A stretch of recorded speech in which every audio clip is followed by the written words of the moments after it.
Mainit na pinag-uusapan ngayon sa showbiz ang nalalapit na bagong serye ni Coco Martin na pinamagatang Sigabo. Matapos ang sunod-sunod na tagumpay ng kanyang mga proyekto, lalo pang tumataas ang excitement ng fans sa kung sino-sino ang mga makakasama niya sa panibagong primetime offerings na tiyak na aabangan gabi-gabi.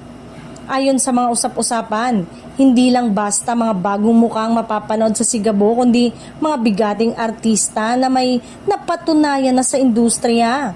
May mga award-winning actors at actresses na umano'y kinukonsidera upang mas lalong tumindi ang drama at aksyon sa serye.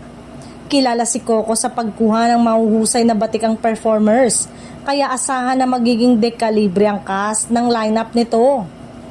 Bukod sa mga veteranong aktor, sinasabing may mahusay ding komedyante ang makakasama sa serye upang magbigay ng tamang timpla ng katatawanan sa gitna ng mabibigat na eksena. Isa ito sa mga elementong madalas na epektibo na ginagamit sa mga proyekto ni Coco. Ang balansing kombinasyon ng aksyon, drama, at comedy na siguradong papatok sa masa. May mga espekulasyon din na posibleng makasama rito ang kanyang real-life partner na si Julia Montes. Bagay na mas lalong magpapakilig sa kanilang mga taga-suporta.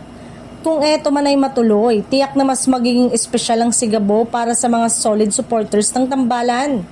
Sa ngayon ay wala pang opisyal na kumpletong listahan ng cast, ngunit isang bagay ang sigurado kung si Coco Martin ang nasa likod ng proyekto. Tiyak na pasabog at dekalibre ang kalidad ng ihahandog na kwento at mga karakter. Abangan ang mas marami pang detalye sa mga susunod na linggo.